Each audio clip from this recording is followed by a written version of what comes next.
Hi friends, Ugadi special అయిన నేతి బొబ్బట్లను ఎలా చేయాలో ఈ వీడియోలో చూద్దాం. బొబ్బట్లు చేయడం చాలా సింపుల్, అందుకే రాని వారి కోసం మీరు కూడా ఈ ఉగాదికి ట్రై చేస్తారని నేను ముందుగానే ఈ వీడియో చేస్తున్నాను. ముందుగా ఒక గ్లాస్ శనగపప్పును తీసుకొని బాగా కడిగి కుక్కర్లో 3-4 విజిల్స్ వచ్చే వరకు ఉడికించుకోవాలి.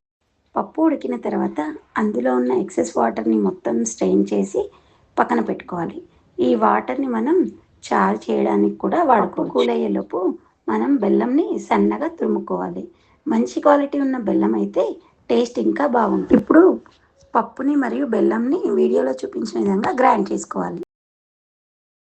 ఇప్పుడు ఒక గ్లాస్ మైదా పిండిని తీసుకొని అందులో కొంచెం సాల్ట్, కొంచెం ఆయిల్ వేసి చాలా సాఫ్ట్గా కలపాలి.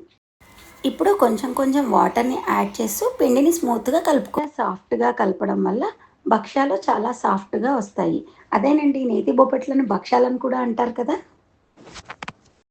ఇప్పుడు పప్పుని మరియు బెల్లంని వీడియోలో చూపించిన విధంగా గ్రైండ్ చేసుకోవాలి. వీడియోలో చూపించిన విధంగా స్టవ్ పైన ప్యాన్ పెట్టి ఒక స్పూన్ నెయ్యి వేసి పూర్ణంని 5 మినిట్స్ ఫ్రై చేయాలి. ఈ పౌడర్ని యాడ్ చేస్తే టేస్ట్ మరింత యాడ్ అవుతుంది.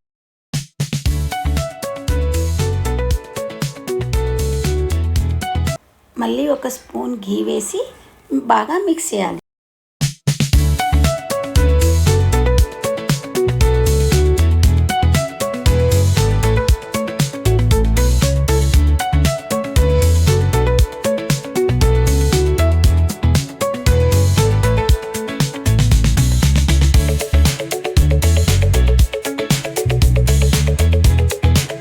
ఇలా రెడీ అయిన పూర్ణంని మైదా పిండిలో పెట్టి వీడియోలో చూపించిన విధంగా పూరీలా ప్రెస్ చేసుకోవాలి.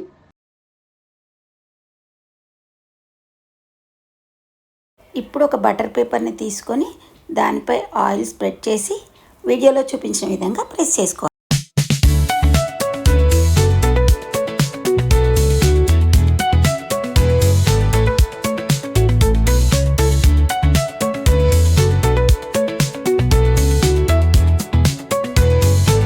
స్టవ్ పైన ప్యాన్ పెట్టి బొబ్బట్లను 2 వైపులా నేతితో కాల్చుకోవాలి.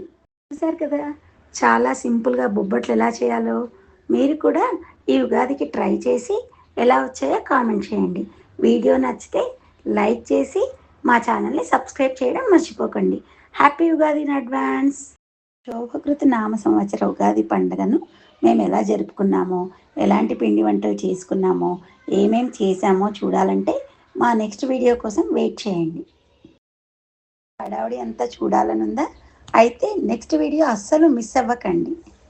Please subscribe to my channel.